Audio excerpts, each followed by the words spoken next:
Écrit du CAPES de mathématiques 2026, recrutement Bac+3. Je vais parler donc de l'épreuve avec documents. On avait une suite de questions relativement indépendantes qui portaient sur la dualité en dimension finie et on demandait surtout de faire des démonstrations de cours. Alors, les définitions et les propriétés sont fournies dans le document, c'est le principe même de l'épreuve. Et à cette occasion, on se rend compte qu'il est important de savoir facilement naviguer dans une documentation. Et pour ça, c'est bien pendant l'année de s'être entraîné en consultant des manuels universitaires où il y a des définitions, des propositions, des théorèmes, des propriétés avec référencement interne qui oblige à naviguer dans la documentation. On va traiter la question 17 qu'on voit ici.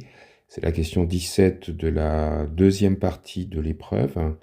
Et dans cette question, on demande une preuve de la proposition 5, intitulée « Base de l'espace dual ». Et on nous dit en utilisant les résultats qui la précèdent. Donc en dessous, j'ai extrait les parties pertinentes de la documentation. Donc la proposition 5, on la voit ici. Effectivement, elle s'appelle bien base de l'espace dual et elle utilise des résultats donc, qui précèdent. Donc il y a la proposition 4 qu'on voit ici et puis il y aura autre chose que je vais signaler après. Donc la proposition 4 donne le contexte et les notations. Donc on va commenter. On est dans un espace vectoriel E. Dans l'énoncé, il s'agit d'un espace vectoriel sur R. Et on fixe une base de n vecteurs, une base B de n vecteurs de E. Et puis, on définit des notations, donc xi, et un petit peu plus loin, phi. Et donc, je vais détailler ces notations. Donc, si on prend un vecteur x de E, eh bien, comme on dispose d'une base B égale E1, etc., En, on peut décomposer le vecteur x comme combinaison linéaire des vecteurs EI. Donc, ça nous fait une somme de i égale 1 à n des xi EI. Donc, les xi sont des scalaires, hein, des réels ici, ils sont uniques. Et donc, ça c'est ce que l'énoncé définit. Et on en déduit qu'on peut définir une application, i étant fixée entre 1 et n, une application phi i, qui va aller de E dans R, et qui à x va justement lui associer l'unique ième composante, donc xi. Voilà. Et ce que nous dit la proposition 4, on le lit ici, c'est que les phi i, eh bien, sont des formes linéaires. Donc, phi i appartient au dual de E. Alors, on en a besoin parce qu'à la proposition 5, à la fin, on nous demande de démontrer que cette famille est une base du dual. Donc, évidemment, il faut que les phi soient déjà appartiennent au dual. La proposition 5, elle contient 3 assertions à démontrer. Alors, la première assertion, elle est plus ou moins évidente, donc je vais la traiter maintenant. En réalité, c'est de la simple substitution. On a vu que x se décomposait sous la forme somme des xiei pour i allant entre 1 et n. Et on a vu que xi n'était autre que phi i de x. Hein, donc ça, c'est phi i de x par définition. Donc ici, si je remplace xi par phi i de x, eh bien, j'obtiens exactement ce qu'on nous demande de démontrer à la première assertion de la proposition 5. Alors maintenant, je vais traiter plus en détail l'assertion 2 et l'assertion 3. L'assertion 2, elle énonce une propriété des formes phi. Hein. Les formes phi, ce sont en fait les formes coordonnées. Et on nous dit que si I et J sont deux entiers entre 1 et n, eh bien, phi I de EJ, c'est delta IJ, donc où delta, c'est le delta de Kronecker, c'est-à-dire que delta indice IJ, ça vaut 1 si I égale J, et puis ça vaut 0 sinon. Alors, au-delà des notations, le résultat est relativement simple à démontrer, mais la difficulté, je trouve, c'est d'arriver à produire une démonstration qui soit simple et convaincante et qui ne se contente pas de répéter l'énoncé. Alors, pour ceux qui ne sont pas familiers de cette situation, je vais prendre un exemple. Je vais me placer en dimension n égale 4. J'ai donc une base B formée des vecteurs E1, E2, E3, E4. Et puis, pour fixer les idées, le I qui est là, je vais prendre I égale 3. Et je vais regarder phi I de certains vecteurs. Donc, par exemple, qu'est-ce que c'est que phi I, donc phi 3 de E1? Comment ça marche? Eh bien, phi 3 de E1, c'est la troisième coordonnée de E1 dans la base B. Donc, qu'est-ce que je dois faire? Je dois décomposer mon vecteur suivant les vecteurs de la base B. Donc, ça fait 1 E1 plus 0 E2 plus 0 E3 plus 0 E4. Et là, je repère le coefficient, le troisième coefficient, puisque c'est phi 3. Donc, je vois que c'est 0, et donc, eh bien, l'image, c'est 0. Je pourrais faire de même pour E2 et E4. Et maintenant, je vais le faire pour E3. Donc, qu'est-ce que c'est que phi 3 de E3? Eh bien, pareil, je décompose E3 comme combinaison linéaire en marquant les coefficients. Donc, ça fait 0 E1 plus 0 E2 plus 1 E3 plus 0 E4. Et puis, je lis le coefficient, le troisième coefficient, c'est-à-dire ici, je vois que c'est 1. Et donc, l'image, c'est 1. Donc, je vois bien que phi 3 de EJ est égal à delta 3J, c'est-à-dire que ça vaut 0 si J est différent de 3, et puis ça vaut 1 si J est égal à 3. Je passe au cas général, je me donne une bonne fois pour toutes un I compris entre 1 et n, et puis je vais examiner ce qui se passe pour un J compris entre 1 et n. Alors, je vais écrire. La difficulté, c'est de trouver une rédaction simple et convaincante. Donc, ce que je vais faire, moi, ce qui m'intéresse, c'est phi I de EJ. Donc, on a compris avec l'exemple précédent qu'il faut arriver à décomposer le vecteur EJ suivant la base B. Donc, c'est ce que je vais faire. EJ, je peux l'écrire de la manière suivante.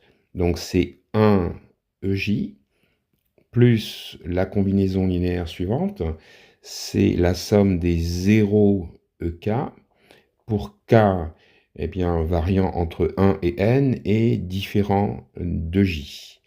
Et donc là, j'examine deux cas. Donc, premier cas, celui où J est égal à I.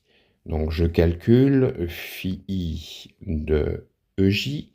Donc, ça me fait phi I de EI. Et donc, ça fait phi I, et j'effectue ma décomposition comme précédemment, c'est-à-dire que ça me fait 1 EI plus la somme pour K différent de I. En fait, j'ai remplacé J par I ci-dessus, des 0 multipliés par EK. Et je suis amené à chercher le coefficient de EI, et je vois que ce coefficient il vaut 1, donc l'image c'est 1. Maintenant, je regarde le deuxième cas, le cas où J est différent de I. Donc la problématique est la même, je cherche phi I de EJ. Et je vais donc décomposer EJ comme je l'ai fait précédemment. Ça me fait donc phi I de la somme de 1 EJ plus la somme pour K différent de J des 0 EK. Je n'ai fait que recopier. Donc là, je cherche à savoir où est EI, mais justement, I, il appartient à l'ensemble des entiers K qui sont compris entre 1 et N, et tel que K est différent de J, hein, puisque j'ai dit que I était différent de J. Donc ça veut dire qu'il est où ce I? Eh bien, le I, il est ici, dans les indices qui sont là. Et donc, ça veut dire que le coefficient de EI, c'est 0, et donc l'image, c'est 0.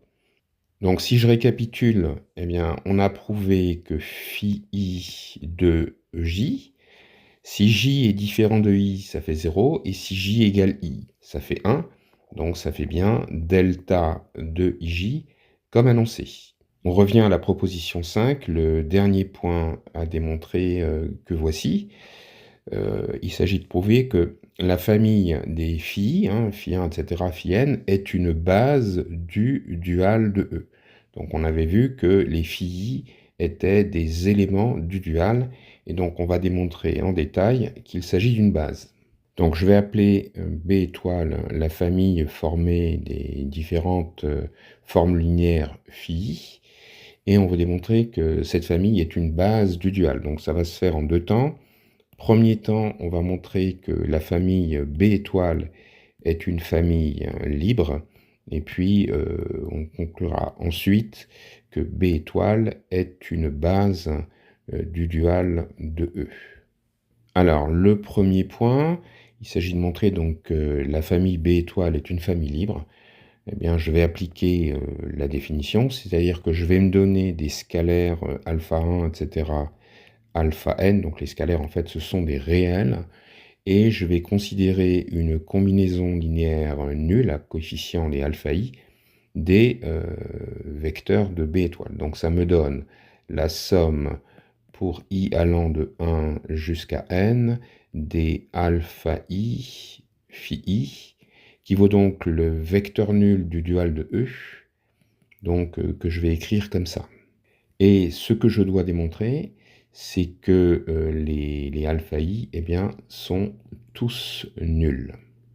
Donc le point à bien comprendre ici, c'est que le membre de gauche et le membre de droite de l'égalité sont des applications, hein, ce sont des formes linéaires. Alors je vais en profiter pour préciser qu'est-ce que c'est que le vecteur nul du dual de E. Eh bien, donc c'est une forme linéaire, donc c'est une application qui va de E dans le corps de base qui est R ici, et puis c'est l'application nulle hein, par construction, c'est-à-dire que à x quelconque de E, je lui associe le réel 0. Alors je vais me donner un indice J compris entre 1 et n, et l'idée est très simple. Je vais considérer le vecteur EJ et je vais prendre l'image de EJ par l'application qui est à gauche et par l'application qui est à droite. Donc les images seront identiques. Donc ce qui nous donne la chose suivante. Hein. J'ai la somme pour i allant de 1 à n des alpha i phi i que j'applique à EJ, qui va me donner l'image par le vecteur nul du dual de E du vecteur EJ. Alors ça, on a vu à l'instant même que c'était le réel 0.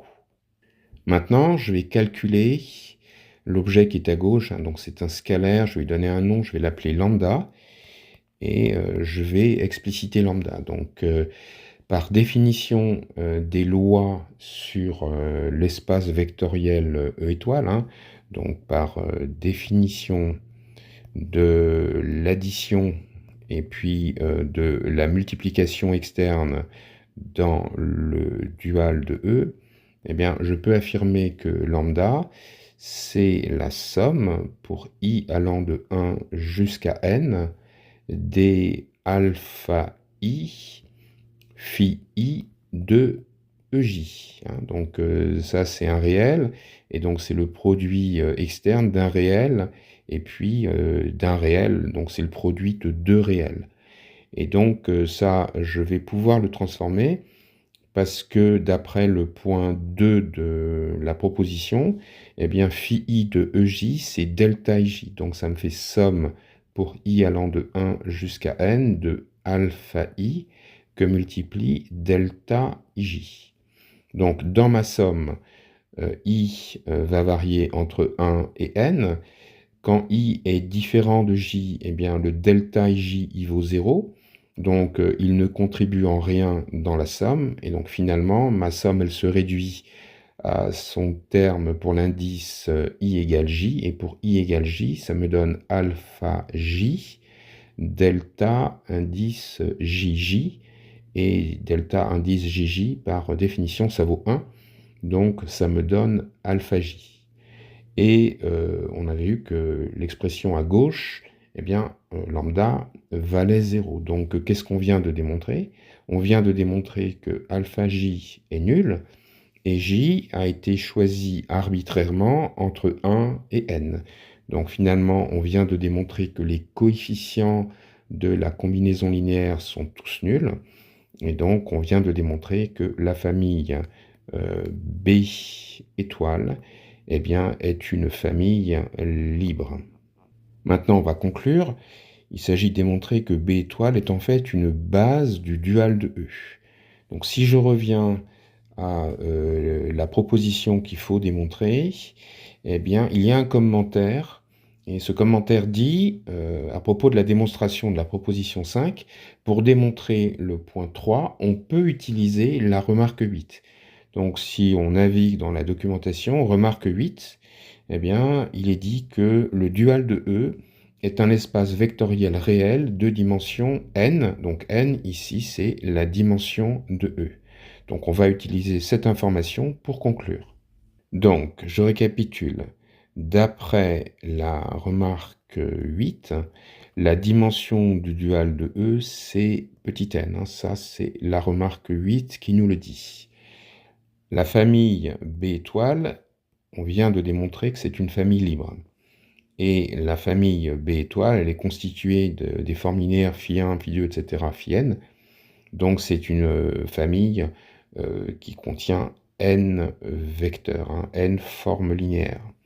Donc avec ces trois éléments, eh bien, je peux en déduire par un théorème de cours sur les espaces vectoriels de dimension finie, eh bien que notre famille B étoile est en fait une base de E, hein, puisque c'est une famille du dual de E, pardon, parce que c'est une famille libre qui a le bon nombre de vecteurs. Finalement, on a bien prouvé la proposition 5. Malgré tout, on peut se poser la question de savoir pourquoi la dimension du dual de E, c'est n, hein, et comment on fait pour démontrer ça sans justement recourir à la base duale. Donc c'est ce qu'on va regarder maintenant. Alors effectivement, ce résultat peut se démontrer directement comme conséquence d'un résultat sur la représentation matricielle des applications linéaires en dimension finie. Plus précisément, qu'est-ce que c'est que le dual de E? Eh bien, le dual de E, c'est en fait l'espace vectoriel des applications linéaires de E dans le corps de base. Donc ici, c'est R. Alors, ce qui est important de voir, c'est que E, eh bien, c'est un R espace vectoriel, hein, par construction, mais que R est aussi un R espace vectoriel.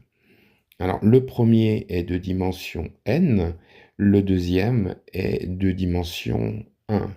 Hein, et R a une base canonique qui est la base formée du seul réel 1. Alors, on a un résultat d'algèbre linéaire qui nous dit que si E et F sont des K espaces vectoriels, deux dimensions finies, hein, donc on va dire que la dimension de E c'est P, la dimension de F c'est N, eh bien il y a un résultat standard qui nous dit que l'espace vectoriel des applications linéaires de E vers F, hein, donc c'est un K espace vectoriel, eh bien à cause de la représentation matricielle, cet espace vectoriel il est isomorphe à l'espace vectoriel des matrices ayant n lignes et p colonnes à coefficient dans K. Et donc, comme ces espaces vectoriels sont isomorphes, j'en déduis qu'ils ont même dimension. Celui de droite est de dimension finie, et donc j'en déduis que la dimension de l'espace vectoriel des applications linéaires de E dans F, eh bien, donc c'est n multiplié par p, hein, et ça se démontre facilement que cet espace vectoriel, il est de dimension np, parce qu'il suffit juste d'exhiber ce qu'on appelle la base canonique de cet espace vectoriel. Donc, dans notre cas particulier où le dual de E n'est autre que l'espace vectoriel des applications de E dans R ici, donc E est de dimension n, R est de dimension 1 en tant que R espace vectoriel, donc j'en déduis d'après le résultat précédent que la dimension du dual eh bien, n'est autre que n multiplié par 1, c'est-à-dire n, c'est-à-dire la dimension de E comme annoncé. Alors, un dernier petit mot concernant l'isomorphisme qui est ici. Là, je vais lui donner un nom, je vais l'appeler phi. Hein, donc, comment je peux construire cet isomorphisme phi? Eh bien, donc, c'est une application qui va aller de l'espace vectoriel des applications linéaires de E vers F dans l'ensemble des matrices à n lignes et p colonnes à coefficient dans K. Et donc, au préalable, je définis B indice E, une base de l'espace de départ, B indice F, une base de l'arrivée, et je considère une application linéaire de E vers F, et je lui associe tout simplement eh bien, sa matrice dans les bases BE et BF. Et il est très facile de démontrer que phi est linéaire et que c'est en fait une bijection. Et donc on a un isomorphisme de l'espace des applications linéaires sur l'espace vectoriel des matrices.